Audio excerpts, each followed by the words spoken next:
The Arizona Plateau stretches wide and red and silent under an August sky so blue it hurts to look at. Miles of broken rock and scrub juniper and nothing else. No roads, no fences, no reason for anyone to be out here at all. Then a man and a dog appear on the ridgeline. The man moves like someone trained to cross difficult ground without being seen. The dog, a husky with one blue eye and one brown, doesn't wander, doesn't sniff, just works. Ahead, left, right, always returning to the man's left heel. They stop.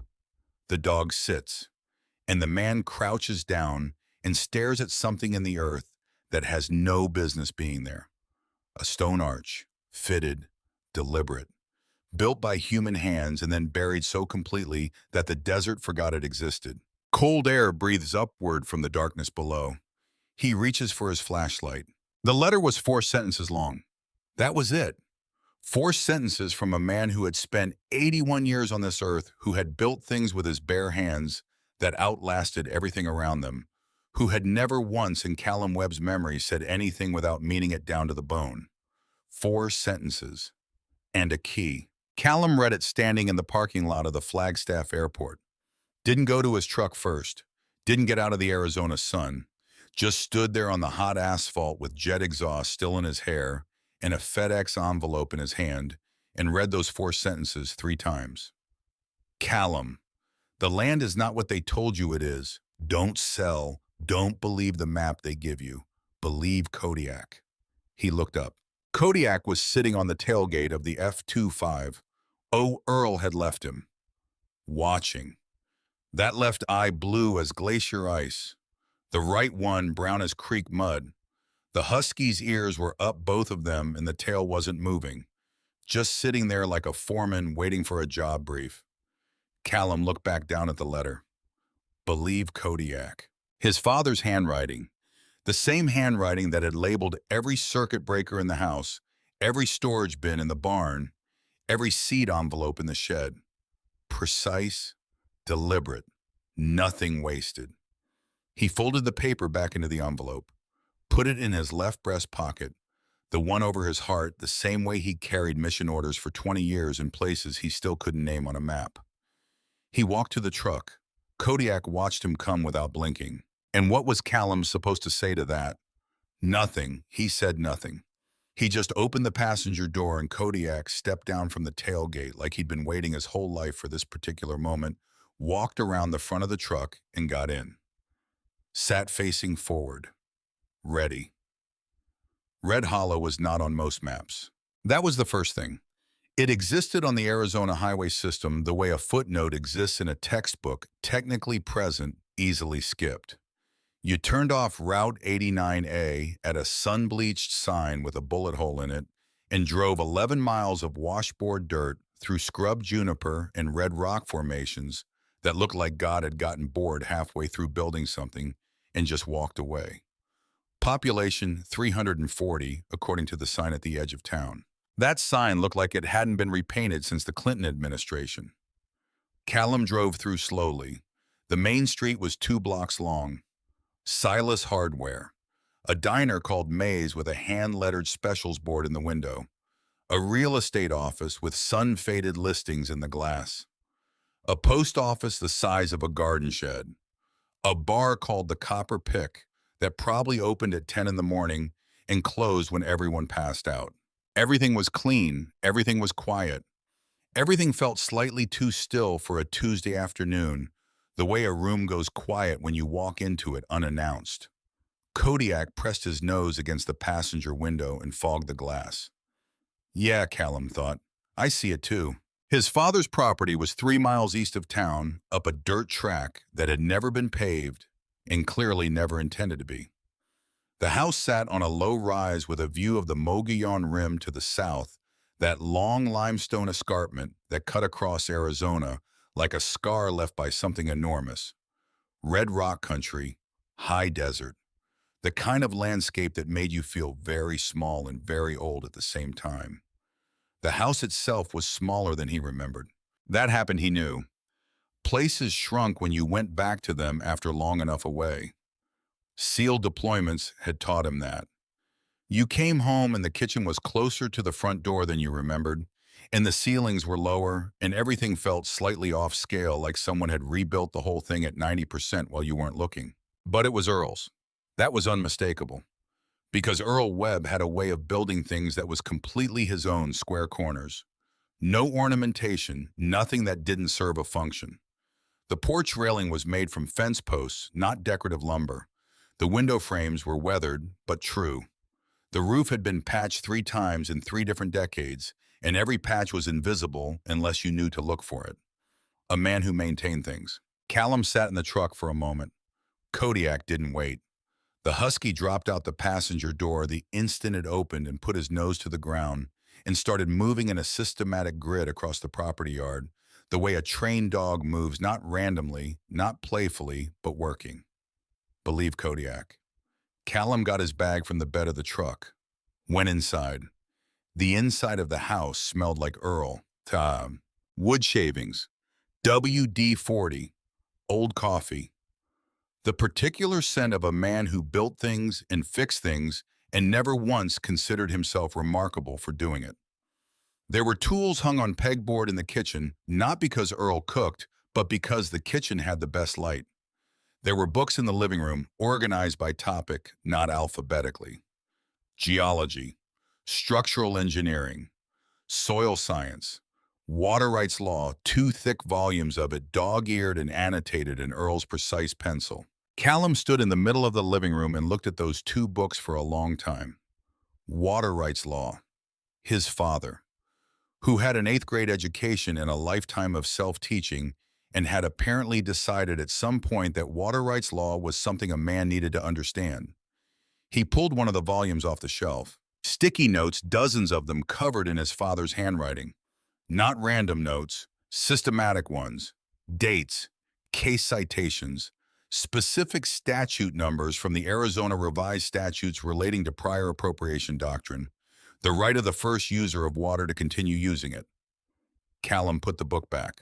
He sat down in his father's chair, the one by the window that looked east toward the broken country near the canyon the locals called Devil's Throat, and he thought about a man with an 8th grade education who had spent who knew how many nights in this chair reading water rights law by lamplight, preparing something. For whom? The GPS was in the barn. He almost missed it. He wasn't looking for it. He was going through Earl's tools, cataloging them the same way Earl would have, because you don't inherit tools and ignore them, when he found the leather roll tucked behind the vise on the main workbench. The kind of roll that usually held chisels or drill bits. This one held a GPS unit, an old Garmin with a cracked screen protector and deep scratches on the casing, and a note wrapped around it. Charge it first. That was all, just those 3 words. Callum charged it. Took 4 hours. He spent those 4 hours going through the rest of the barn, the shed, the perimeter of the property. Kodiak moved with him, still working that systematic grid, still with his nose down, still utterly focused on something Callum couldn't detect. When the Garmin came on, there was one waypoint saved. One, not a trail of them. Not a collection of interesting rocks or property corners or fence post locations. One single waypoint marked with the default flag icon and labeled with a single letter. CC for Callum. The coordinates placed it approximately 2 miles northeast of the property boundary, in the broken country, near Devil's Throat. Callum looked at Kodiak. Kodiak was already at the barn door facing northeast. He didn't go that day. He went the next morning before the heat. That was the discipline, do the obvious thing at the non-obvious time.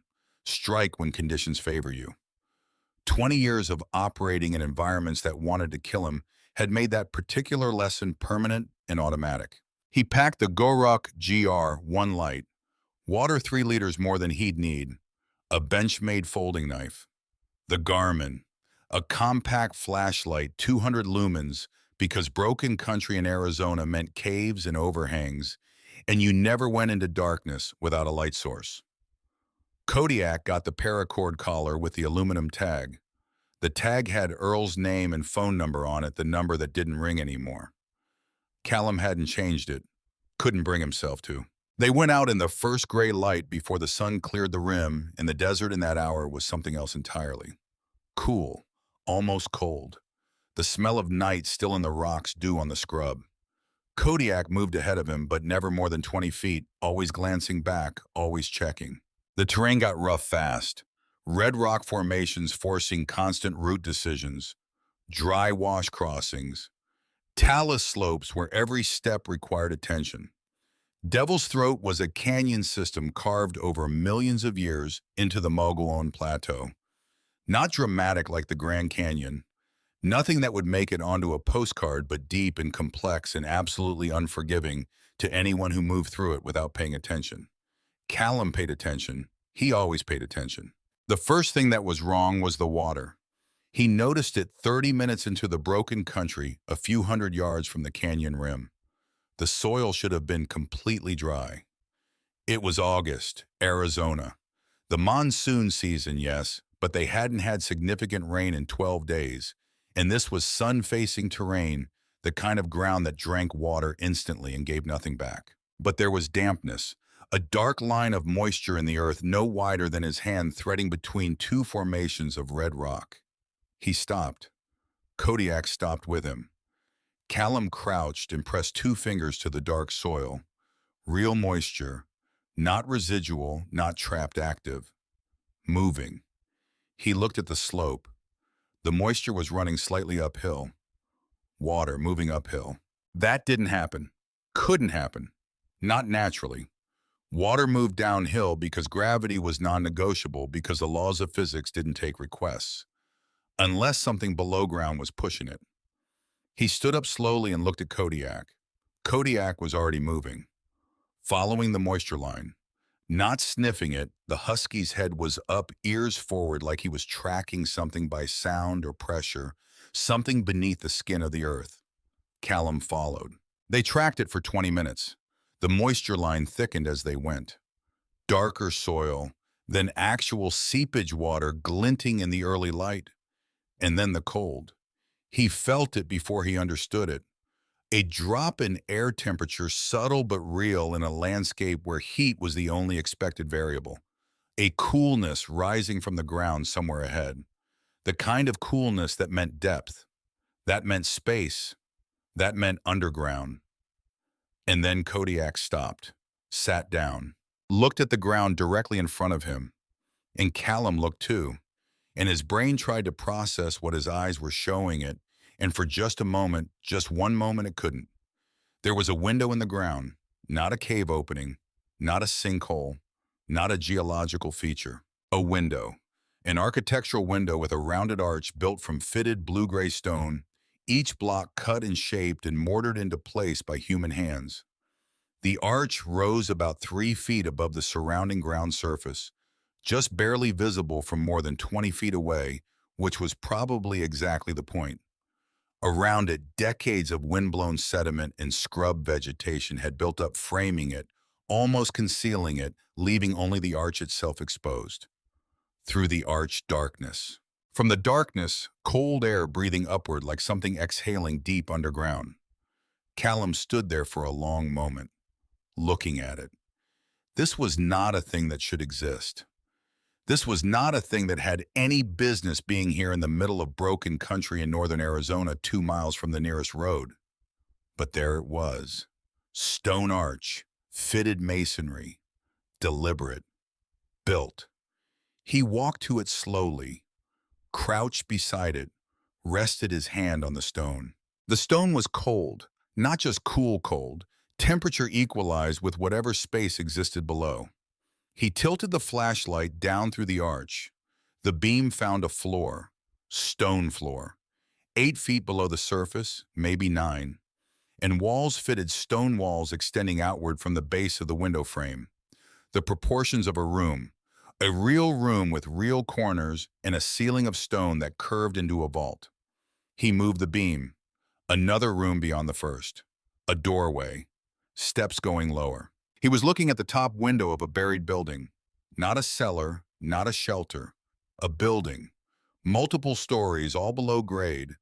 All beneath the surface of the Arizona plateau, as if the earth had simply closed over it, like water closing over a stone. Callum turned the flashlight off, sat in the early morning light for a moment, looked at Kodiak. Kodiak looked back at him, patient, as if this was the plan all along, as if he'd known exactly what was here and had been waiting for Callum to catch up. Believe Kodiak. Yeah, Dad. Okay. He went down. The drop into the first room was controlled, hands on the stone sill weight check drop. 8 feet. He landed clean and brought the flashlight up immediately and made himself stand still for 30 full seconds before he did anything else. Threat assessment first, always everywhere. You did it before you moved because moving without assessment was how you became a casualty instead of an operator.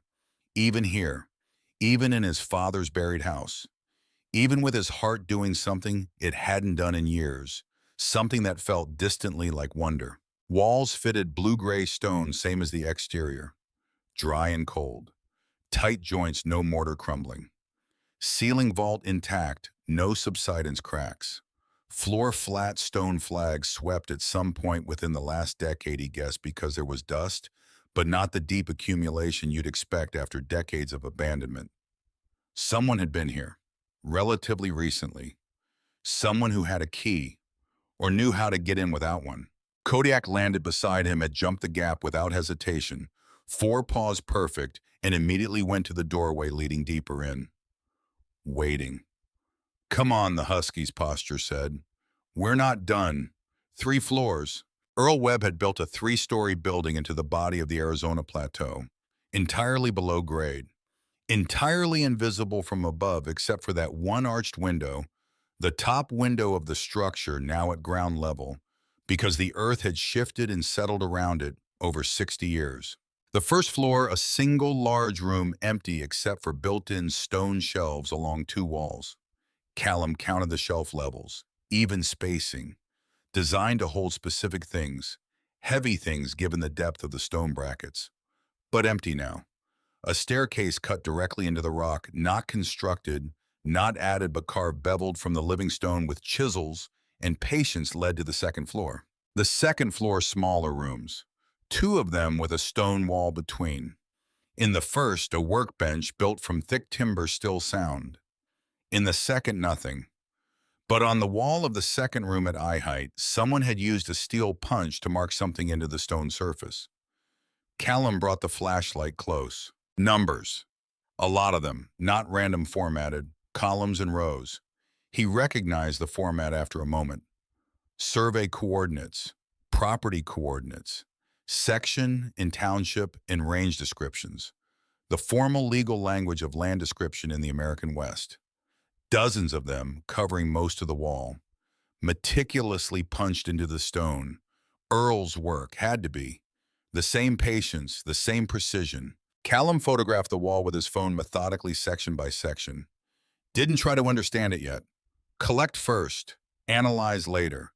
Down another carved staircase to the 3rd floor. And there, in the deepest room, set into a niche in the stone wall and sealed with a sheet of lead flashing that had been folded and hammered flat, was a steel box. A standard fire safe, the kind you could buy at any hardware store. But it had been set into the stone itself, mortared in place, and the lead seal was intact, had been intact for a long time, judging by the oxide patina. Earl had put it there, and then sealed it in, and walked away, leaving one person who could find it.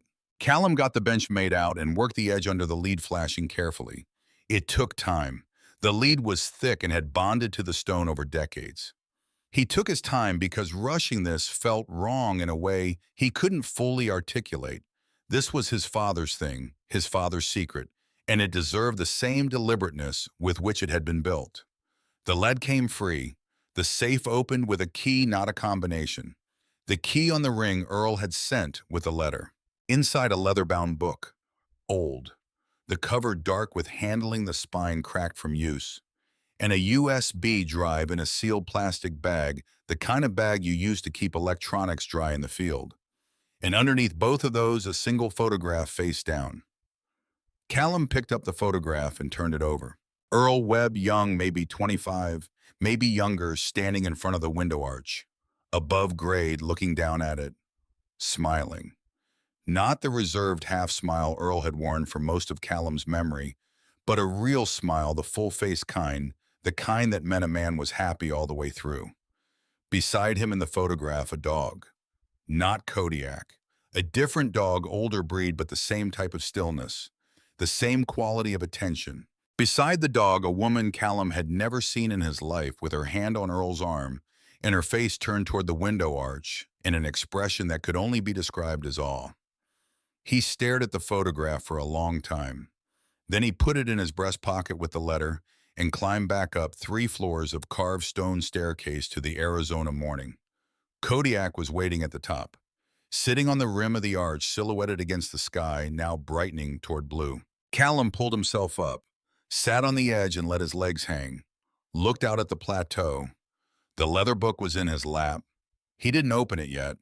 He just sat there with the weight of it and thought about his father, a man who had gone to the 8th grade and then gone to work, and had apparently, somewhere in the middle of a life of honest labor, built a 3-story structure into solid rock in secret. Built to last, built to hide. Why? Why did a man hide what he built? Why did he seal the evidence in lead and put it 3 floors underground and spend the rest of his life planning water rights law books in his living room and annotating them like a scholar? Because something was worth hiding, or someone was worth hiding it from. Callum opened the book. Earl Webb had terrible handwriting when he was young. That was the first surprise.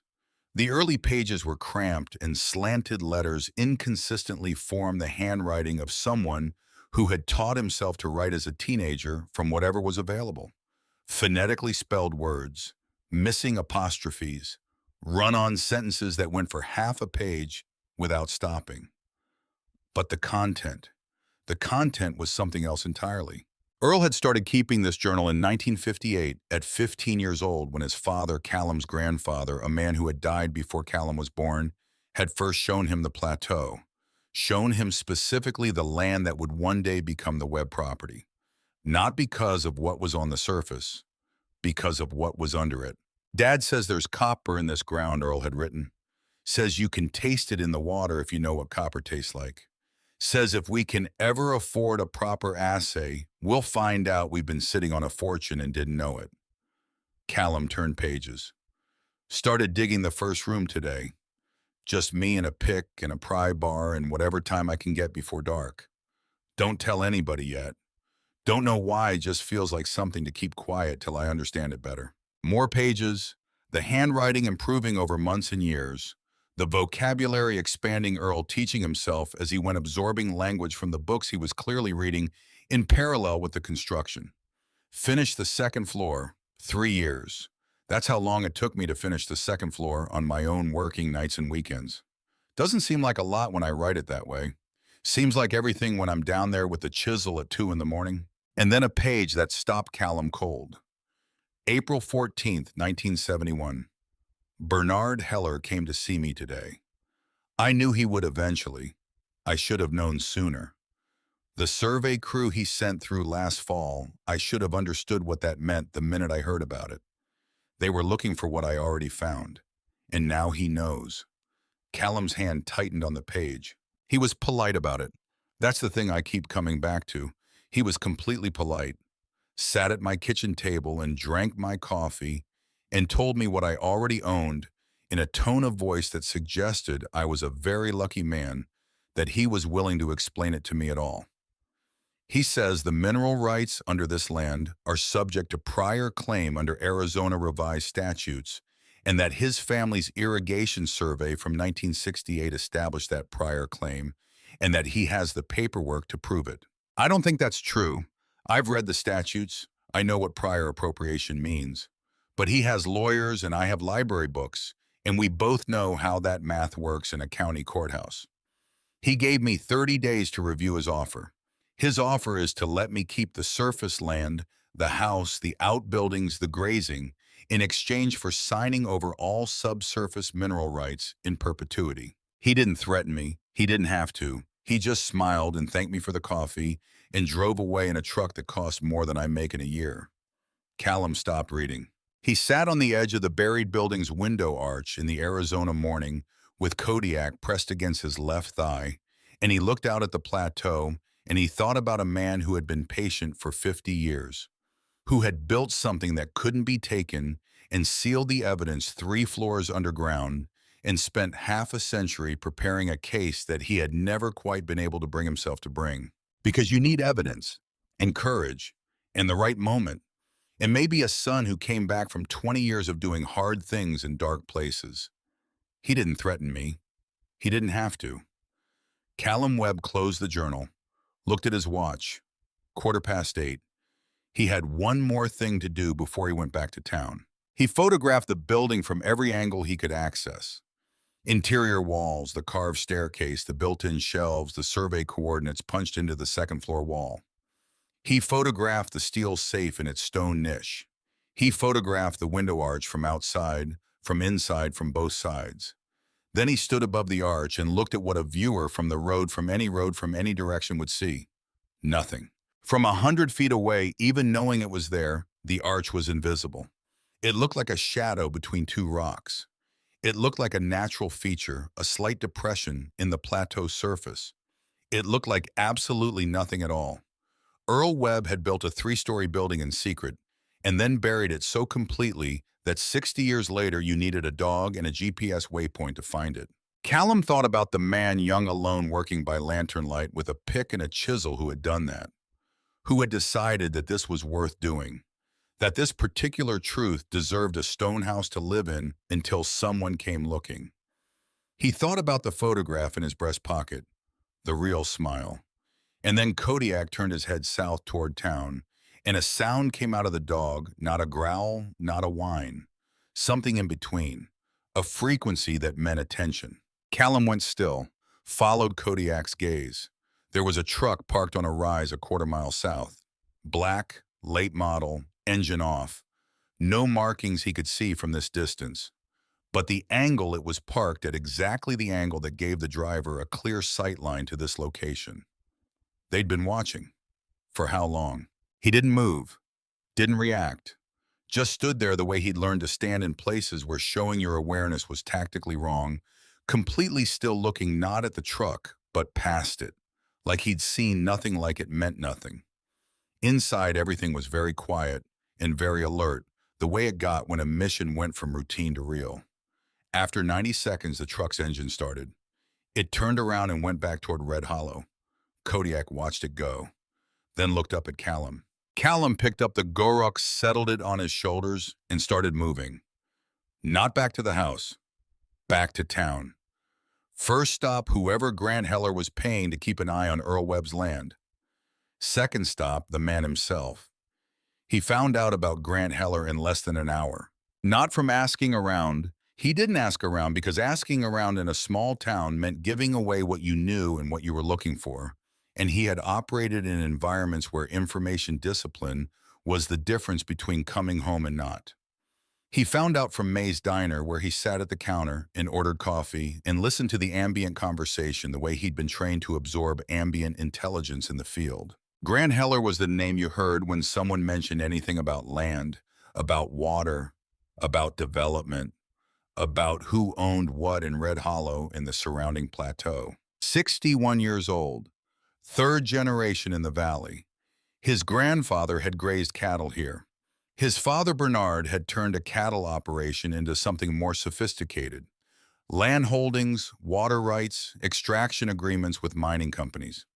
Grant had continued that expansion with modern tools, LLC structures, county planning, influence a real estate operation that handled most of the property transfers in the area, and therefore knew things about property values that no one else knew. He was not a cowboy.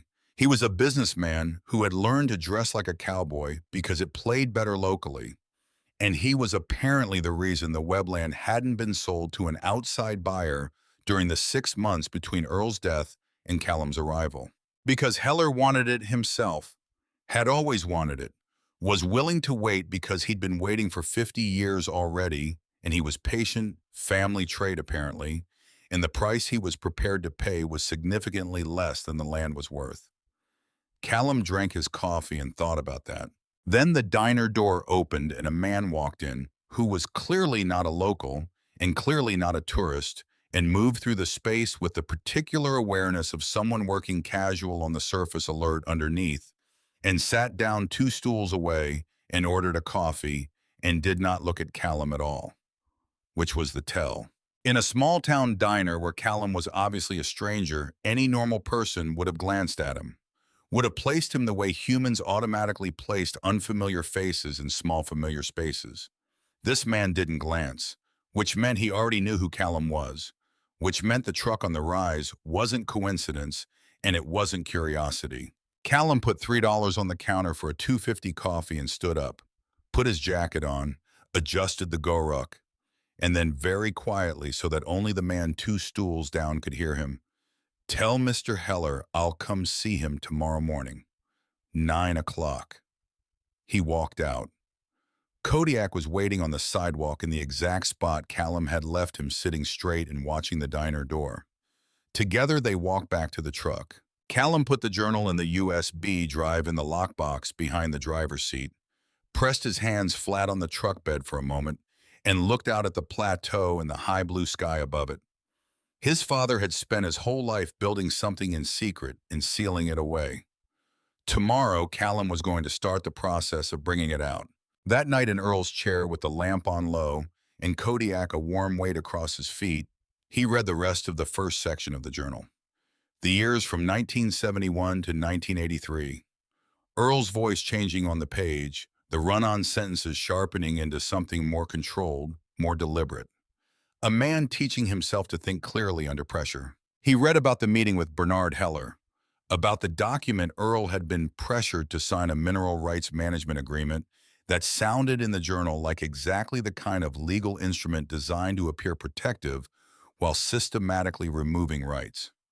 About the county assessor who had been unavailable for 3 appointments. About the attorney in Flagstaff who had taken Earl's case and then withdrawn it 6 weeks later, citing a conflict of interest. He read about Earl going to the state archives in Phoenix and spending 2 days pulling survey records. About what he found there, or more specifically, what he didn't find, the absence of documentation that should have existed if Bernard Heller's 1968 survey claim was legitimate. The original survey doesn't exist, Earl had written. I've looked for it in 4 places where it should be recorded. It's not there. Not in the county records, not in the state archives, not in the BLM field office files. A survey that extensive on land with subsurface potential would generate significant paperwork. All that paperwork is gone or never existed. I think I know which one. Callum read that 3 times. Kodiak shifted against his feet, resettled, and went still again. Outside, the Arizona dark was complete. No neighbor lights, no traffic, just the plateau and the stars and the silence that had apparently surrounded Earl Webb for years while he read and wrote and built and waited. He thought about the USB drive in the lockbox. He wasn't ready to watch it yet. Maybe because he knew with the certainty you developed when you'd operated on limited intelligence for long enough that the USB was the last thing. The statement. The full accounting. And you didn't go to the last thing until you were ready to act on what it said. He wasn't ready yet, but he was getting there. He went to bed at 11 and was asleep in 4 minutes the way he'd always been able to sleep anywhere, because sleep was a tactical resource and you used it when it was available. He woke at 3 a.m., not from a nightmare he'd learned to stop having those a long time ago, or at least to stop carrying them back into consciousness. He woke because Kodiak was standing at the bedroom window, weight forward, both ears up, staring out. Callum was on his feet in the same motion he came awake, stood beside the dog, looked out the window. Nothing visible, just the dark plateau and the stars and the black outline of the tree line. But Kodiak's nose was working, testing the air. Someone was out there, not close, not an immediate threat, but present, watching the house, establishing pattern of life, collecting information. Callum stood beside his father's dog in the dark of his father's house and looked out at the plateau and let himself feel for just a moment what Earl must have felt for 50 years. Not fear, he'd been past fear for a long time. Something older than fear, something that had to do with the specific weight of being the only person who knew a particular truth in a place where the people who needed that truth not to come out had been very comfortable for a very long time. He put his hand on Kodiak's neck. The dog leaned into him slightly, just slightly, enough to say, "I'm here. We're okay. We've got this." Yeah, Callum thought. We do. He went back to bed. He set his alarm for 6. Tomorrow at 9 o'clock, he was going to walk into Grant Heller's office, and he was going to make a very simple, very quiet statement of intent. Not confrontational, not dramatic, just clear. He was Earl Webb's son. He'd come home, and he wasn't leaving until this was done. Grant Heller had good coffee. That was the first thing Callum noticed walking into the office above the Red Hollow real estate storefront. Real coffee. Not the diner stuff, not the gas station kind, actual fresh ground coffee in a French press on a sideboard next to a bowl of sugar cubes and a small ceramic pitcher of cream. A man who offered good coffee was a man who understood the value of making people comfortable before he took something from them. Callum accepted the cup, sat down, did not speak first. Heller was 61, but looked younger in a way that money kept you younger. Not cosmetically, not artificially, just well-rested and well-fed and unburdened by financial anxiety in a way that preserved a man's face. Silver hair neat, pressed cotton shirt, open collar. Boots that were expensive but not ostentatious. The whole presentation said, "I belong here. I've always belonged here. And you are a visitor." He let the silence run for about 10 seconds. "Then I was sorry to hear about your father." Callum said nothing. "Earl was a good man," Heller continued. "Quiet, self-sufficient. We had our differences over the years, but I respected him." Callum drank his coffee. "I imagine you've come about the property." "I have. And I imagine you've had a look around. Assess the situation." A small smile, the kind that had been practiced until it looked natural. "It's not easy land, Mr. Webb. The surface acreage has some grazing value, but the soil chemistry is difficult. Alkaline. Water retention is poor. Your father managed with it, but he was a stubborn man. He was. I'd like to make you a fair offer." Heller opened a folder on his desk. Numbers on a page. Not enough numbers. Something that respects Earl's years on that land while giving you a clean exit. Callum set his coffee cup down on the edge of Heller's desk. Took his time doing it. Let the silence come back. "Then tell me about the mineral survey." Heller's face didn't change, but something behind his face did. Something very small and very fast that a person who wasn't paying attention wouldn't catch. Which survey would that be? Not a question. A statement wearing a question's clothes. Your father's 1968 survey, the one that established prior mineral rights claim on the Webb property subsurface. Heller smiled, warm, practiced.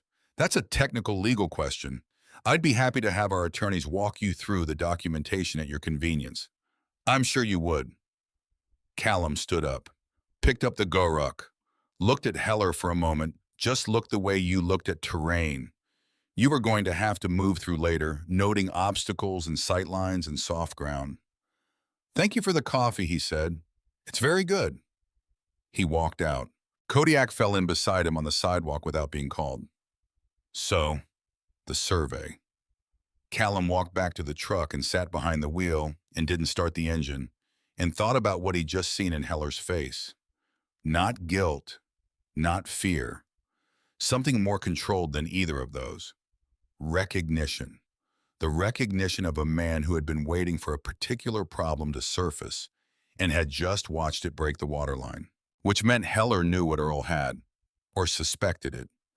Which meant the truck on the plateau yesterday wasn't coincidence, and wasn't curiosity, and wasn't a rancher checking fence lines. Which meant Callum needed to move faster than he'd planned. He started the truck, pulled out onto Main Street, stopped in front of the post office. "Who do you trust in this town?" he said to Kodiak. Kodiak looked at him. "Right. Nobody yet." He pulled the journal from the lockbox, opened to the 1971 section. There were names in it people Earl had spoken to during those months, neighbors and local officials, and a county clerk who had helped him search the archives. He read through them carefully. Most of the names were followed a few entries later by some variation of the same observation, spoke to so-and-so, but they already know Heller. Won't go further with it, except one. Dorothy Crane Earl had written in January 1973, Town Council Secretary. She took the minutes at the October meeting. She looked at me after the vote the way a person looks when they've done something they know was wrong but couldn't stop. And then 2 entries later, Dot came to the house, brought a pie.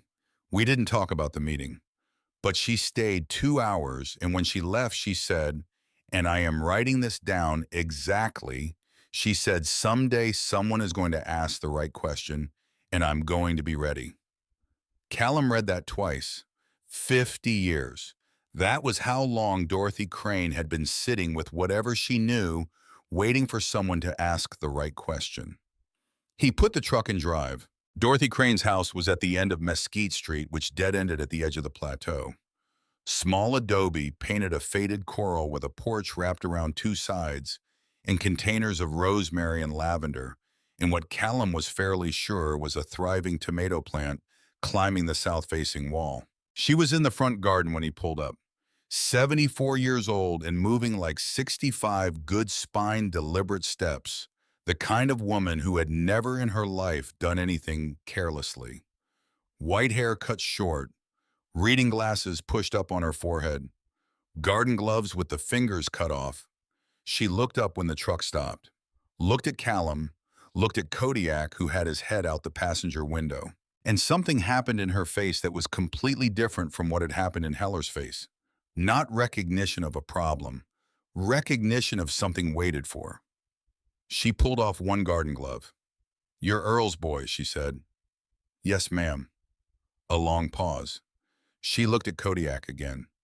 Something in her expression shifted, not surprise exactly, more like confirmation of something she'd half expected. That's Earl's dog. He left him to me. She nodded slowly. Put the other glove in her pocket.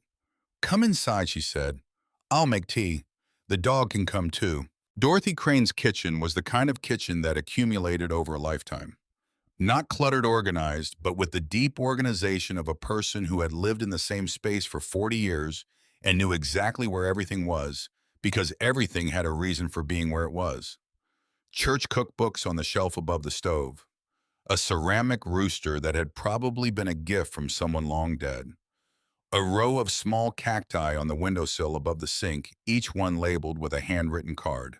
She put the kettle on, set out 2 cups, cut slices of a loaf cake that had been sitting on the counter under a cloth and set them on plates without asking if he wanted any. Kodiak settled under the kitchen table immediately, as if he'd been here before. Maybe he had. With Earl. In the years when Callum was deployed to places he still couldn't name. He told you about me, Dot said. Not a question. The journal. She nodded, poured the tea, sat down across from him. I always wondered about that journal. Whether he was keeping one, it seemed like something he would do. It's thorough. Earl was thorough. A small sound, almost a laugh. Everything he did completely. That was his problem, you know. He was too thorough, too patient. He collected evidence for 50 years instead of doing something with it because he kept thinking he needed more. Needed it to be perfect. Needed it to be so complete that no one could argue. She wrapped both hands around her cup, and meanwhile the Hellers just kept getting bigger. Tell me about the October meeting. She was quiet for a moment, looking at her tea. Then she set the cup down and looked at him directly the way someone looked when they'd been deciding something for a very long time and had just finished deciding. The October 1973 meeting of the Red Hollow Town Council, she said. I took the minutes. I have taken the minutes of every council meeting since 1965 when I started as secretary. I have never, not once in 59 years, failed to keep an accurate record of what was said in those meetings. She stood up, walked to a cabinet in the hallway. He could hear a drawer opening. Then she came back. She set a folder on the table in front of him. That is a copy, she said. I made 2 copies. In 1973, the week after the meeting. I kept one here, and I mailed one to a post office box in Flagstaff that I rented in my sister's name. The original is in the official town archives, but the official town archives version has been edited. Callum opened the folder. The presentation Bernard Heller made at that meeting, Dot said, included maps and laboratory analyses and a letter from a state geologist confirming the 1968 survey results. I took notes on all of it, written in the margin during the presentation. She pointed. Those are my notes. He looked at the pages. Margins dense with her handwriting, small and precise. 3 weeks later, she said I went back to the official minutes to transcribe them into the permanent record, the way I always did. And the original documents that had been presented at that meeting, the maps, the analyses, the geologist's letter, they weren't in the council file anymore. Gone. Removed. Between the October meeting and the November meeting, someone with access to the council records had taken them. She paused. The official transcript still referenced them, still said Bernard Heller had presented supporting documentation, but the documentation itself was gone. Callum turned a page. And there's something else, Dot said. Her voice was careful now. Careful the way people were careful when they came to the part they'd been thinking about for a long time. The vote. To declare the web subsurface rights subject to Heller's prior claim. 5 members voted yes. 1 abstained. 1 voted no. Who voted no? She folded her hands on the table. Raymond Holt, she said. Judge Raymond Holt. He was a council member then, before he was a judge. Callum stopped, set the folder down. The current county judge. Yes, he voted against it. He tried to, Dot said. He brought a motion to table the vote pending independent verification of the survey documents. He argued quite correctly that the council had no way to verify the authenticity of documents presented by an interested party without independent review. Bernard Heller called for a point of order. The council chair overruled Holt's motion. She paused. The vote went through. Holt voted no. It didn't matter. Callum thought about that, about a young man sitting in a council chamber watching something wrong happen and doing the only thing available to him, voting no, and having it mean nothing. About that same man 50 years later signing legal orders that favored the Hellers. What changed him? Or what broke him? Does Holt know about the copy? No, Dot said. I never told anyone about the copy. Not Earl, not anyone. She looked at him steadily. I kept it because I knew someday someone was going to ask the right question. He looked at her. She looked back. You waited a long time, he said. Yes, I did. No apology in it. Just fact. But you're here now. He spent 2 hours at Dot's kitchen table, going through the folder page by page, cross-referencing her marginal notes against what Earl had written in the journal about the same period, building the picture that Earl had spent decades trying to assemble. It was clearer than he'd expected. The absence of the original documents, the maps, the analyses, the geologist's letter was itself evidence. You didn't remove supporting documentation from an official record unless the documentation was fabricated or stolen, because legitimate documentation didn't need to disappear. But by itself, that wasn't enough. He needed the survey itself, or rather, he needed the proof of its absence, the documentation of all the places it should have been recorded and wasn't. Earl had looked for it in the county records, in the state archives, in the BLM field office files. Where else would a 1968 mineral survey be required to be filed, he asked. Dot thought for a moment. The Arizona State Mine Inspector's Office, she said. And if they were planning commercial extraction, the relevant federal district office. She paused. Earl went to the state archives. I don't know if he went to the mine inspector. He didn't mention it in the journal. Then it might still be there. She looked at him, or rather its absence might still be documented. He photographed every page of the folder, front and back. Then he handed it back to her. Keep both copies somewhere safe, he said. Not in the house. Where would you suggest? somewhere Heller can't get to without a federal warrant. She looked at him for a moment. Then she nodded the slow nod of a woman who had been underestimated her entire life and knew exactly what she was capable of when she was finally asked. I know a place, she said. Cole Rains found him at May's Diner at noon. Callum had just ordered a sandwich, was going through his phone photographs of the journal pages and dots folder, building a timeline document in his notes app, when a man in a pressed gray suit sat down across from him, uninvited, and set a very expensive briefcase on the table. 45 years old, clean-shaven, the kind of face that was trained to look reasonable and open and helpful in the same way that certain plants were trained to look edible. Cole Rains, as he introduced himself, Grant Heller's attorney and land services coordinator. Mr. Webb, he said, I think we may have gotten off to a difficult start this morning. Callum ate his sandwich. Mr. Heller wants you to know that his offer is genuine, that it reflects his sincere respect for your father and your family's history on that land. Rains opened the briefcase, set a document on the table, and then set an envelope on top of the document. He also wanted me to convey this. Callum looked at the envelope without touching it. Open it, Rains said. I can see it from here. Which was true. The envelope wasn't sealed. He could see the edge of a check inside. He could see enough of the number to understand that Grant Heller had decided that whatever he'd seen in Callum's face that morning was worth significantly more than his original offer. A lot more. Callum ate the rest of his sandwich, pushed the plate aside, picked up his coffee, drank it. Then he looked at Rains. Tell me about the 2019 contract. Rains went very still. The one between Grant Heller and a Phoenix extraction company, Callum said, for subsurface mineral rights on the web parcel and adjacent properties. I don't know what you're... Yes, you do. Not loud, not aggressive, just accurate. You drafted it, or reviewed it, or both. He set the coffee down. Tens of millions of dollars is a significant sum to extract from land you don't legally own. Rains picked up his briefcase, picked up the document, picked up the envelope.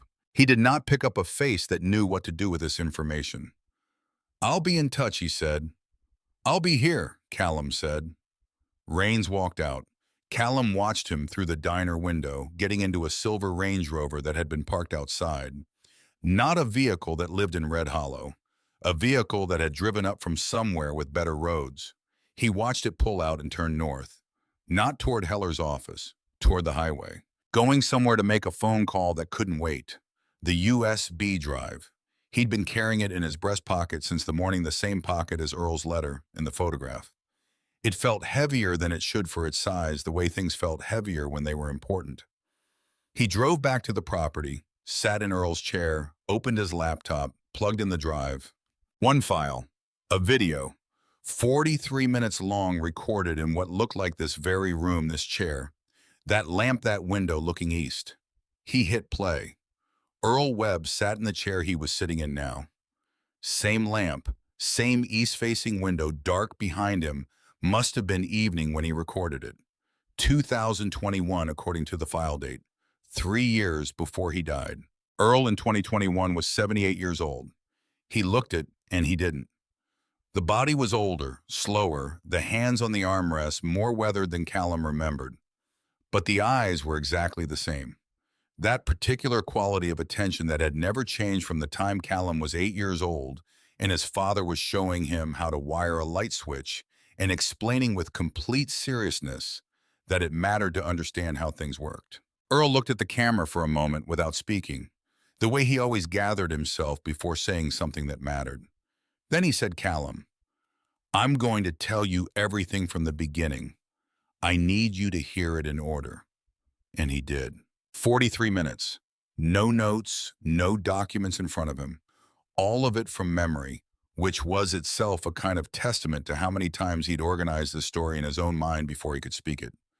1958 and the first taste of copper in the spring water. 1961 and the assay he'd paid a traveling geologist $20 to run on soil samples, and the result that had kept him awake for 3 nights. 1962 and the start of the building, because a man needed somewhere to put evidence, when the only honest place available was underground. 1968 and the survey crew he hadn't known about until they were gone. 1971 and Bernard Heller at the kitchen table with his polite smile and his untouchable lawyers. 1973 in the council meeting, and a young Raymond Holt casting a no vote that didn't matter. The years between, the slow accumulation of documentation that never quite reached critical mass. The attorneys who withdrew, the county officials who were unavailable, the specific grinding experience of being a man with an 8th grade education fighting a system that had been designed by and for men who had never gone without. And then quietly, the year 2020, I went to see Grant Heller, Earl said. I want you to know that. I want you to understand I tried the other way first. Callum's jaw tightened. I went because I was 77 years old and I was tired, Earl said. Not tired of fighting, tired of being angry. That's different. I went because I thought maybe he's different from his father. Maybe if I lay it out for him, show him what I have, propose something reasonable, not even justice, just something reasonable, maybe he's a different man. A pause, he wasn't. The smallest possible movement in Earl's face. An economy of expression that Callum recognized as grief because his father had never been a man who let much show. And so when something did show, it meant everything. He laughed, Earl said. Not loud, not unkindly exactly. The way you laugh at something that doesn't apply to you. Like I was an interesting old man with an old story that had nothing to do with current reality. A pause, he said, Mr. Webb, I don't think you understand how land law works in this county. Earl's hands moved slightly on the armrests. Just slightly, like they wanted to do something and had been told not to. I understand exactly how land law works in this county, he said. That's the problem. He looked at the camera. Callum, what I'm going to tell you next is going to make you angry.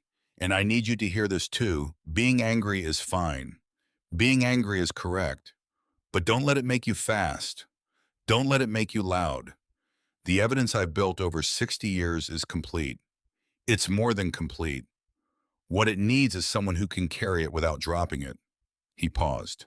Someone who knows how to move in the dark without making noise. Someone who was trained for exactly this kind of situation, except the situation is legal instead of tactical. That's you, son. That's always been you. Callum sat in the dark for a long time after the video ended. Kodiak had moved from the floor to the ottoman during the video, had watched the screen with his ears up, head tilted, the way dogs listen to familiar voices. Now the husky lay with his head on Callum's knee.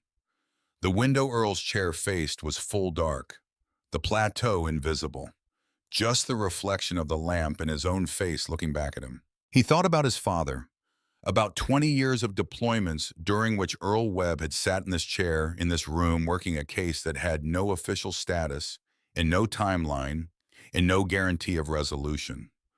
Working it the same way he'd built the stone house, steadily alone in the cold and the dark, trusting that the effort was worth it even if he'd never see the end of it. He thought about what Earl had said, someone who can carry it without dropping it. He picked up his phone, dialed a number he'd memorized during his first week in Arizona, not because he knew he'd need it, because knowing things mattered. 2 rings. Marshall Reese. My name is Callum Webb, he said. I'm calling from Red Hollow. I have a complex property fraud case with documented evidence going back to 1961, and I need to speak with someone at the federal level because the local judicial infrastructure is compromised. A pause. I believe I can demonstrate mineral rights, fraud, falsification of county records, and active interference with an ongoing investigation. A silence on the other end. Not uncertainty assessment. How much documentation, Marshall Reese said. 60 years of it. Another pause. I can come to Flagstaff, he said. Tomorrow I'll be there, she said. Bring everything. Except he didn't get to Flagstaff the next day. Because at 6:45 in the morning, Kodiak went to the bedroom window and made that sound again. The in-between sound. Not a growl, not a whine. The frequency that meant pay attention right now. Callum was up and at the window in 4 seconds. The black truck was back, parked on the rise. Same angle, but this time there was a second truck with it. White pickup, no markings. And in the field between the trucks and the house, a figure not standing, moving toward the broken country, toward the plateau, toward the buried house. Callum was dressed and out the door in 90 seconds. Gorok. Bench made the camera because documentation mattered. He did not take a weapon because he was not going to use a weapon, because weapons change the category of situation from legal to tactical, and this was a legal situation. He moved fast and quiet through the pre-dawn Kodiak just ahead of him, the husky's feet silent on the hard ground. They came around the north side of the property boundary and cut east through the rock formations, taking a route parallel to, but not coinciding with the most obvious line toward the plateau. Came out above the buried house from the northwest. Two men, down at the window arch with lights, not flashlights, but something more systematic. The kind of lights you brought when you were going to document something thoroughly, or when you were going to destroy something thoroughly.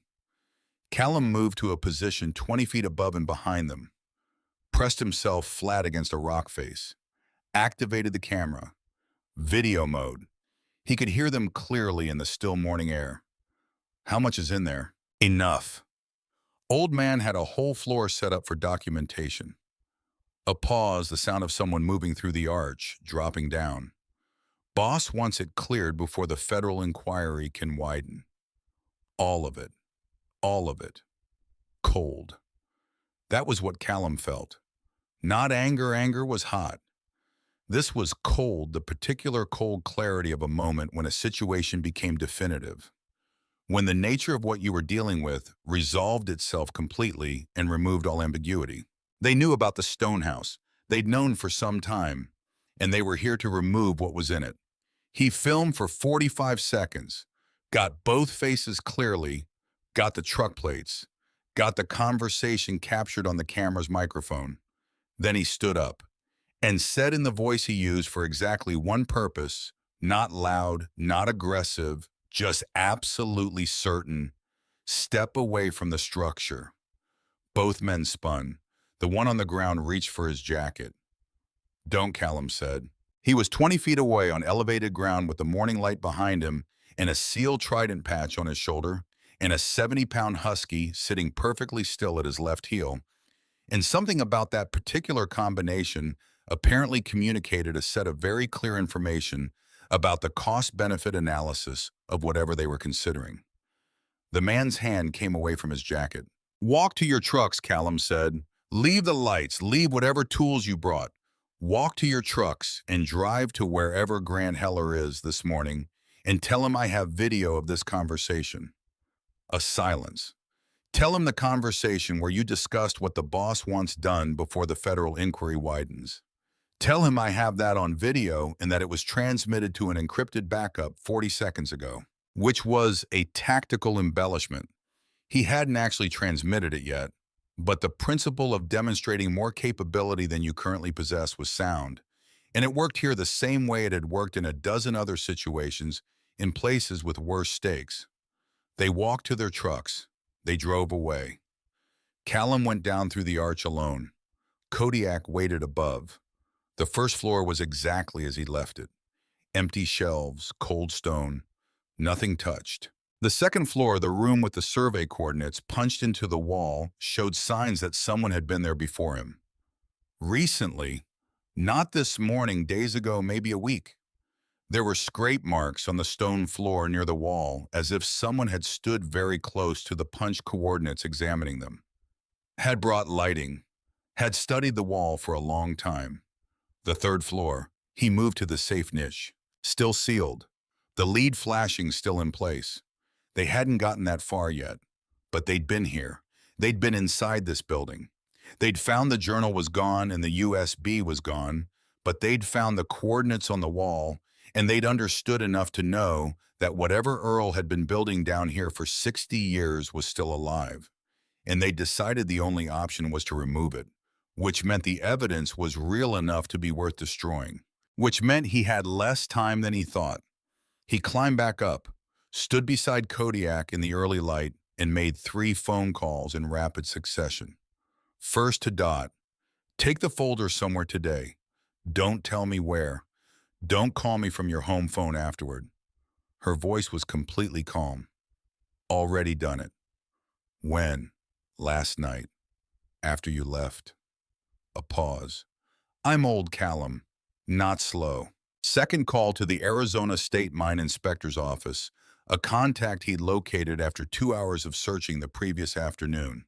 He left a message requesting access to survey registration records for Yavapai County between 1965 and 1970. Third call back to Marshall Reese. Something accelerated, he said. I need to move today, not tomorrow.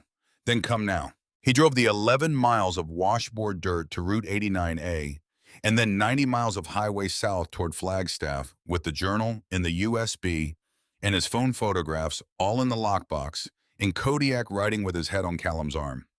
The husky wasn't a lapdog, wasn't demonstrative, but there he was, head on the arm, one eye watching the road, and Callum drove one-handed and didn't say anything about it. Because some things didn't need commentary. Because you were sometimes in a truck on a desert highway carrying 60 years of one man's patience toward a federal marshal's office and a dog put his head on your arm, and the right response to that was just to let it happen.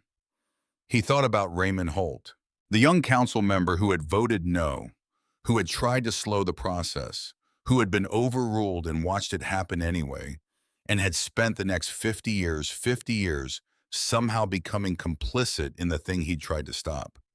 What happened to a man between 30 and 80 that turned a no vote into a signed order favoring the people he'd voted against? The answer was pressure. Sustained, patient, inexorable pressure of the kind that Grant Heller's family had been applying for 2 generations. Not dramatic, not violent.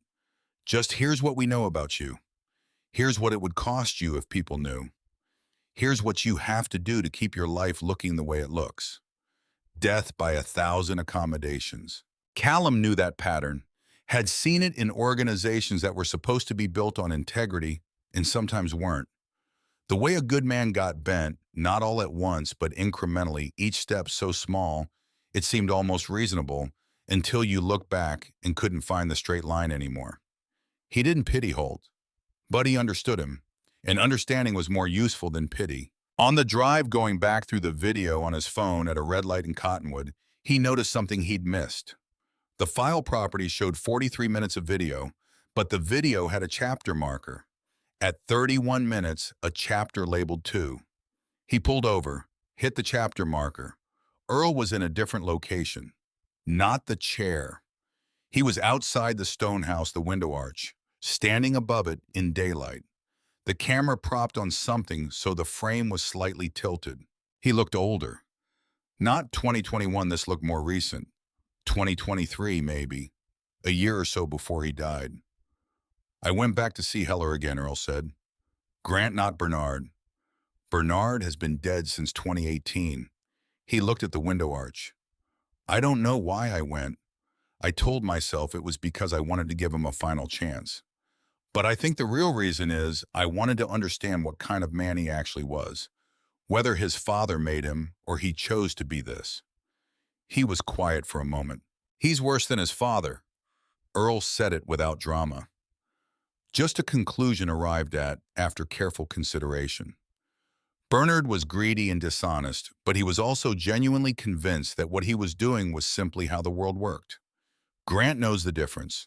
He just doesn't care. He told me he's in the final stages of a deal that will extract significant mineral value from land his family has controlled for 50 years. He said it the way a man says something when he's so confident you can't do anything about it that it doesn't matter if you know. Earl looked at the camera. He said, Mr. Webb, I think your time for being a problem is past. Earl put his hand on the stone arch. Just rested it there. On the stone his own young hands had cut and fitted 60 years before. I built this, he said. Not for me. I knew it wasn't going to be for me a long time ago. He looked at the window arch for another moment. I built it for the right question. The question someone was going to come ask someday. He looked back at the camera. You're asking it now, son. Bring it home. The video ended. Callum sat in the truck on the shoulder of Route 89A for 3 minutes. Not thinking, just letting the silence happen the way silence needed to happen, sometimes in the same way the space between rifle shots needed to be used for breathing. Kodiak had moved to the driver's seat beside him, taking up most of the space. He looked at Callum with steady patience, that mismatched pair of eyes both equally calm. "Okay," Callum said. "That was it. Just okay." He put the truck in drive. Flagstaff was 40 miles south. Marshall Reese was in her office. And 60 years of one stubborn man's patient, meticulous, completely solitary work was in a lockbox behind the driver's seat, ready to be carried the last mile. He drove. Kodiak pressed against his left side, and the desert opened up around them, red rock, blue sky, the Mogollon Rim catching the morning sun, and somewhere behind them in the plateau, 3 stories underground, the stone walls that Earl Webb had built with his own hands were holding the cold in the dark and the weight of all that patient truth exactly the way they'd been built to hold it, waiting for the question, getting its answer. Marshal Diana Reese was not what he expected, which was his error, not hers. He'd built a picture during the drive Federal Marshal Flagstaff office reputation for not taking calls from local politicians. He'd built the picture without enough data, the way you did sometimes when you needed a framework and didn't have one yet. Professional, reserved, the kind of person who had learned to keep everything at a careful distance. She was 53 years old, with gray-streaked hair pulled back in a clip and reading glasses she took on and off so frequently that she'd worn a small mark on the bridge of her nose. She was sitting on the edge of her desk when Callum came in, not behind it, on the edge of it, with a legal pad on her knee and a pen in her hand, and the look of a person who had been doing something important before he arrived and intended to keep doing it. She looked at him, looked at Kodiak. Then she said, "Your father was Earl Webb." Not a question. "Yes, I knew Earl," she said. "Not well. He contacted my office in 2019, sent documentation, asked for a meeting." She paused. "I was in the middle of a federal trafficking case. I referred him to the county level, which was Raymond Holt, which was a door that had been quietly closed." She saw his face understand that. "I know," she said, simply. "I've thought about that referral more than once in the last 6 months." She gestured to the chair across from her desk. Not the chair behind it, the one beside it, the working position, which meant she wasn't placing herself across from him. She was placing herself beside him. Callum sat, opened the Gorok. "Start from 1961, she said. "Pen ready." So he did. He talked for 2 hours. Not the way he normally talked, which was efficiently, briefly, with maximum information density and minimum decoration, but fully. Because Reese asked questions that required full answers, and she wrote everything down, and when he showed her the journal, she read sections of it herself. And when he showed her the video, she watched 20 minutes of it with her glasses on and her face very still. She was not performing attentiveness. She was actually paying attention, which was rarer than it should have been. The photographs of the coordinate wall, the copy of Dot's council minutes, the video of the 2 men at the window arch that morning, their voices clear on the camera mic. "Before the federal inquiry can widen," Reese said, reading the transcript Callum had typed up on his phone during the drive. "That's an interesting phrase. I thought so. It implies they already know there's a federal inquiry, which implies someone told them." She looked at him over her glasses. "Yes, it does." Which was the piece he'd been sitting with since that morning and hadn't fully articulated until now.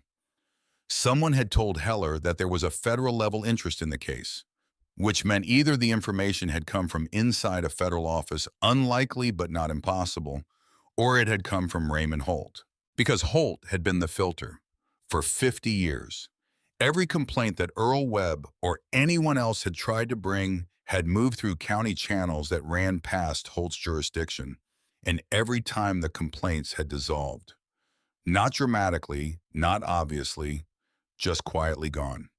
If Holt had told Heller that the situation was escalating, that someone was bringing documentation to a federal level, that the window for intervention was closing, then this morning made sense. "I need to speak with Judge Holt," Callum said. Reese put her pen down. "That's complicated. I know a federal marshal cannot. I'm not asking you to." He looked at her. "I'm going to go see him myself." A silence. "Holt is not a corrupt man," Callum said. "He's a man who made a wrong choice under pressure and has been paying for it for 50 years. There's a difference. Legally, that difference is not always." "I'm not asking about legally yet. I'm asking about humanly." A pause. He voted no. In 1973. One no vote in a room full of people who knew what they were doing was wrong and did it anyway. He's been living with that for 50 years. He picked up the journal. "I think he's been looking for someone to ask the right question just as long as Doc Crane was." Reese looked at him for a long moment. Then she picked her pen back up. "I didn't hear you say that," she said. "Come back tomorrow morning with whatever Holt gives you. I'll have my team ready." Holt's office was in the county courthouse. Third floor. Corner room with windows that looked north toward the plateau.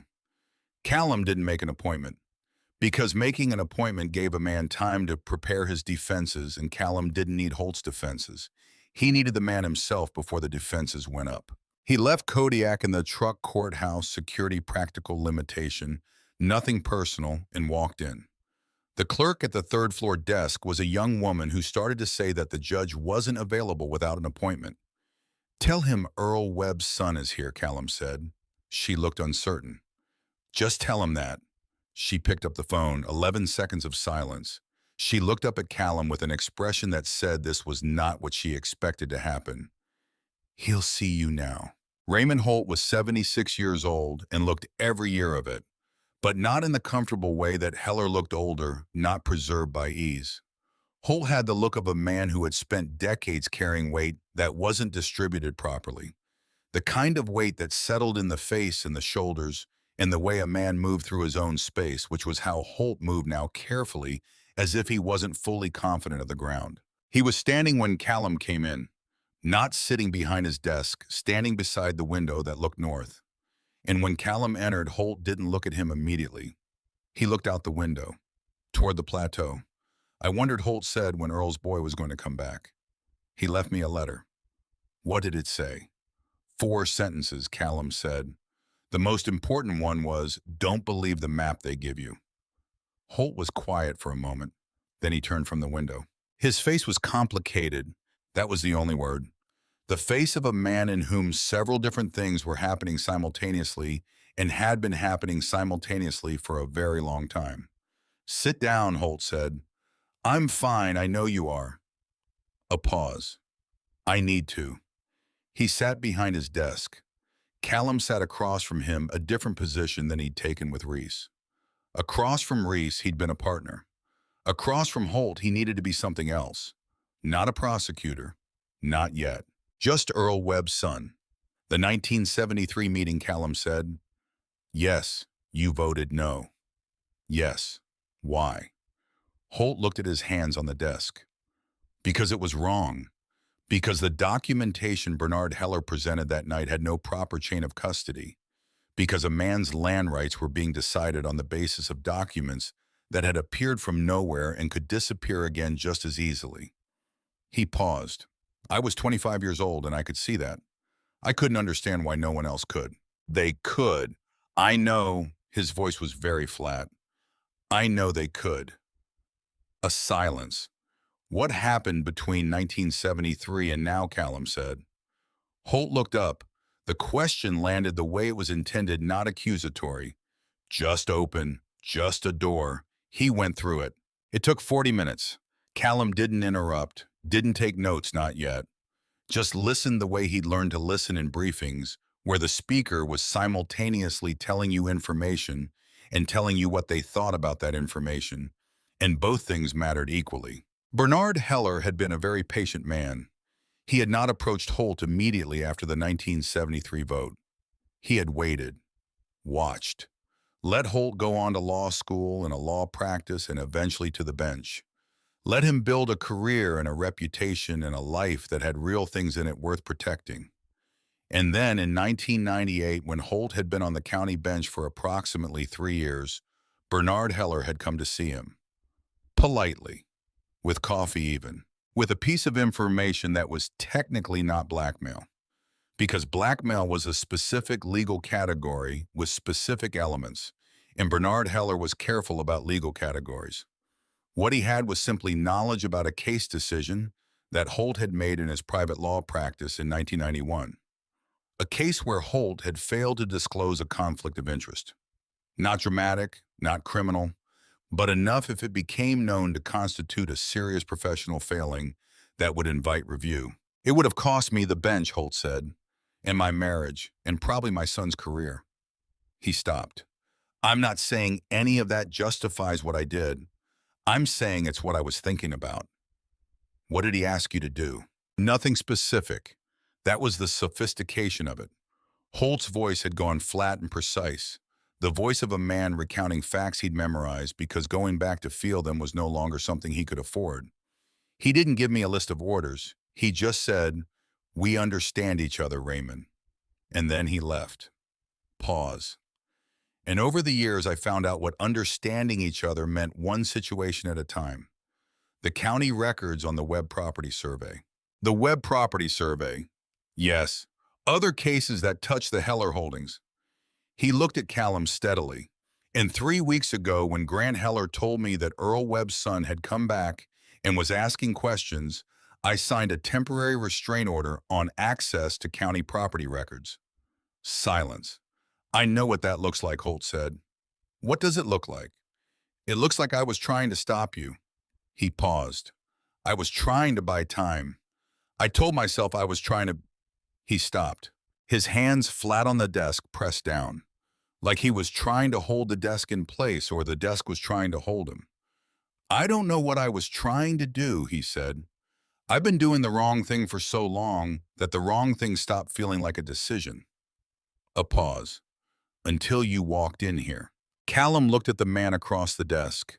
76 years old. 43 years of slow damage to himself disguised as pragmatism and survival.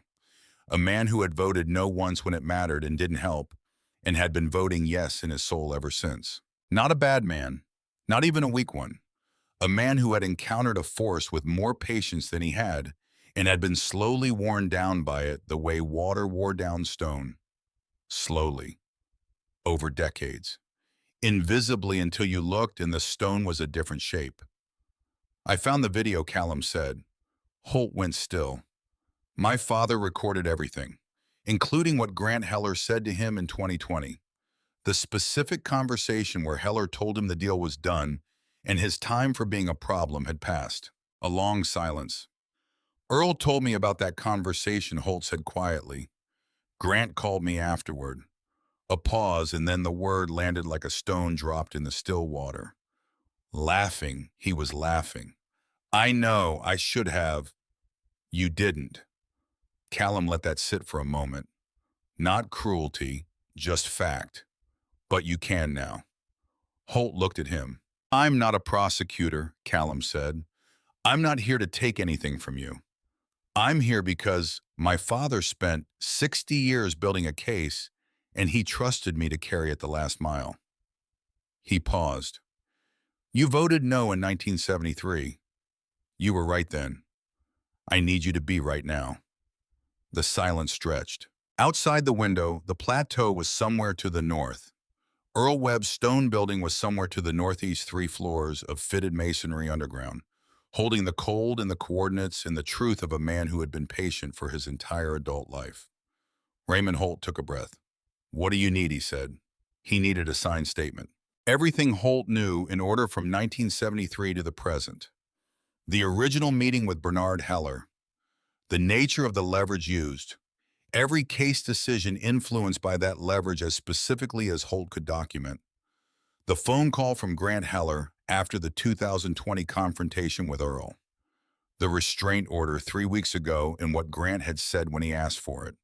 All of it, signed, under penalty of perjury. This will end my career, Holt said. Yes, probably my pension. Probably. A pause, longer than the others. Holt looked out the north window again, at the plateau, at the high line of the rim against the sky.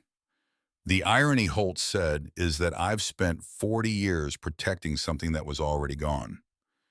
He looked out the window for a long moment. The man I was in 1973 who voted no, I don't know when exactly I lost him. But I know he was gone by the time Grant Heller was laughing on the phone. He picked up his pen, then he set it back down. Not reluctance, just one more thing that needed saying. Earl came to see me, Holt said quietly, after he went to see Heller, in 2020. I didn't tell you that. Callum waited. He came to my office, didn't make an appointment, just appeared. Same way you did. Holt's voice was very even. He sat across from me and he looked at me the same way you're looking at me now, and he said, Raymond, you still know what's right. You proved it in 1973, and nothing that happened after changed what you knew then. A long silence. I didn't say anything, Holt said. I just sat there. And Earl stood up and nodded and left. He paused. I've thought about that visit every single day since. He picked up the pen again. I want him back, he said, quietly, like a man saying something he'd been afraid to say for a very long time, whatever that costs. He started writing. Callum sat in the truck outside the courthouse for a while before he drove anywhere. Kodiak had moved to his lap, the dog was 70 pounds, which was not a lapdog weight. But there he was, all four paws, somehow finding positions, his head on Callum's shoulder, the warm, solid weight of him pressed against Callum's chest. And Callum let him. Because there were things that didn't have words, things that happen in corners of you that language didn't reach. And sometimes the right response to those things was a 70-pound husky in a courthouse parking lot, and you let him stay there until he decided to move. He thought about Earl. Not the old man in the chair, not the voice on the video, not the careful handwriting in the margins of water rights law books. He thought about the young man in the photograph standing above the window arch with a real smile on his face. The full-faced kind, the kind that meant happy all the way through. What had it been like in 1962 when the building was done and the truth was safe in the stone? What had it felt like to stand above it and know that you had built something that would last? Earl Webb had never gotten to find out if it lasted in the way that mattered. But it had lasted. Through 60 years of Arizona sun and monsoon and Bernard Heller and Grant Heller and council votes and county clerks and signed papers, and a young judge who voted no and then got slowly worn down to yes. Through all of that, 3 floors of blue-gray stone, still standing, still cold, still keeping something safe. Bring it home, Earl had said. One more day. Reese moved fast. That was the thing about federal machinery. When it moved wrong, it moved bureaucratically slow. But when it moved right with the right documentation and the right cause of action, it moved with a weight and speed that county-level obstructions simply couldn't match. She had Callum's full documentation package by 7 that evening. Holt's signed statement by 8. By 9, she had a federal judge on the phone.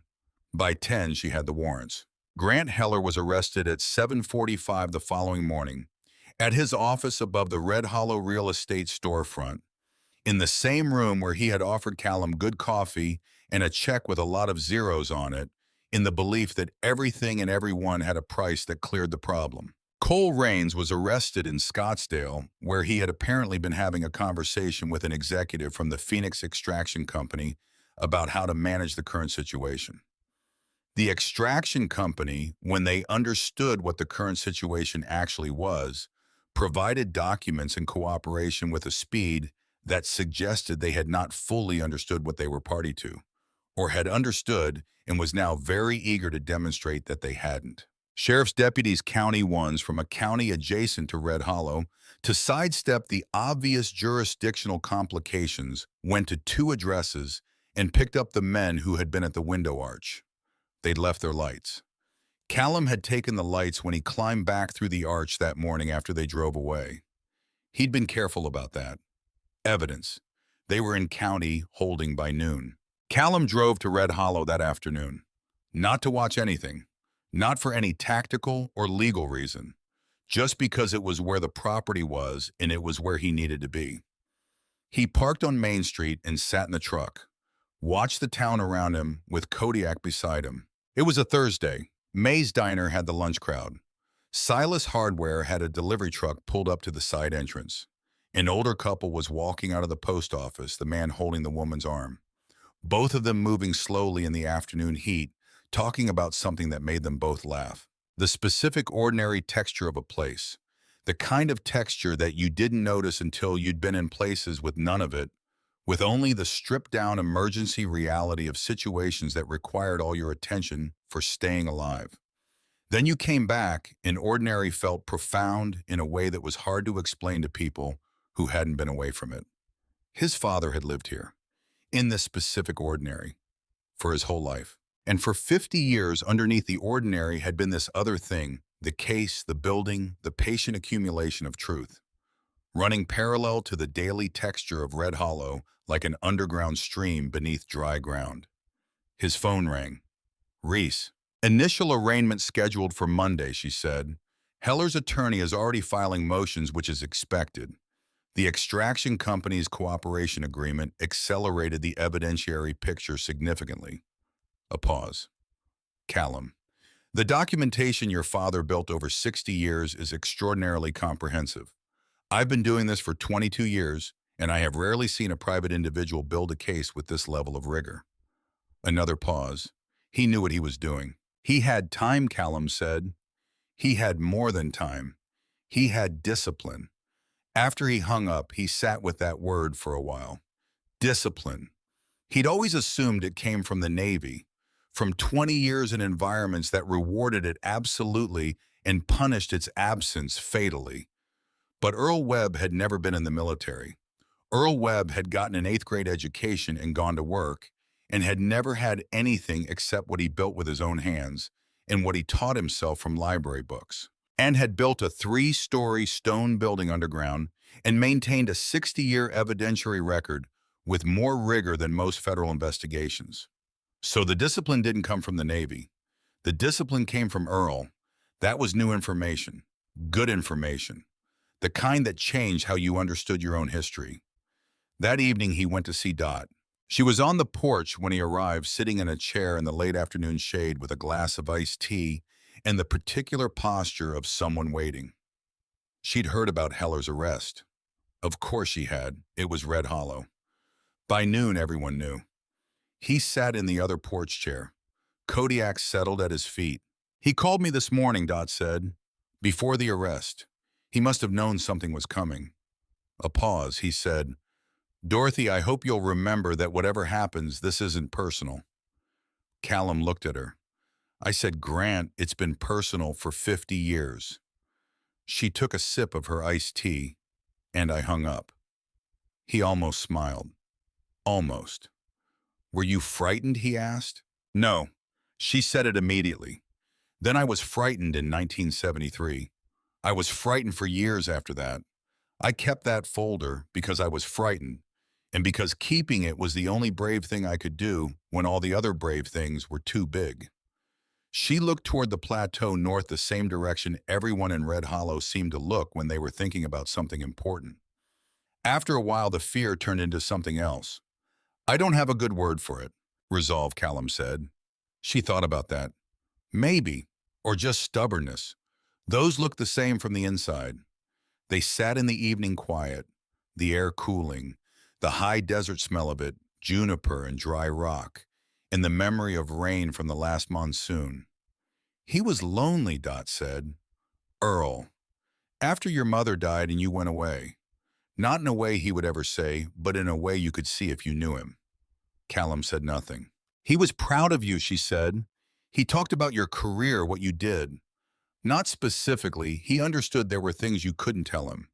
But he talked about the principle of it. Men who went into hard places and did necessary things. A pause. He said once that he thought you were braver than he was. He was wrong. I know he was. She looked at Callum steadily. But fathers are allowed to be wrong about their children. It's part of the job. The legal process took months. That was the reality of it. The dramatic moment Heller in handcuffs the morning arrest the warrants executed, that was the visible part. The part underneath was longer and slower and required the same patience that everything in this story had required. Callum stayed. That was the decision. He didn't announce it, didn't make a ceremony of it. He just didn't leave.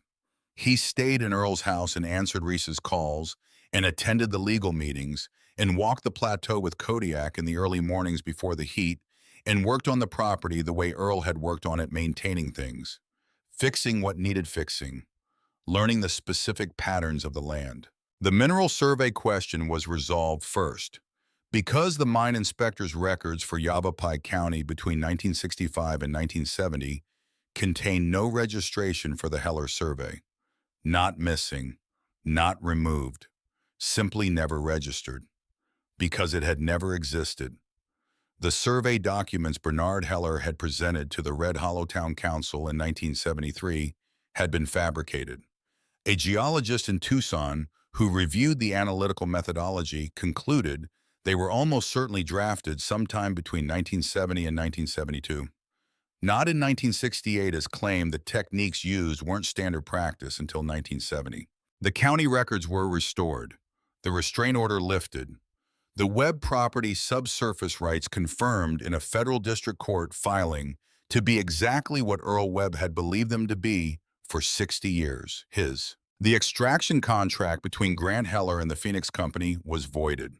The company's cooperation agreement had included a provision to document the exact nature and extent of the mineral resources on the Webb parcel, which meant that Callum now had completely free and through the inadvertent courtesy of his father's antagonist's own deal-making a professional assay, confirming the copper deposit was real and substantial and would remain economically viable for several decades.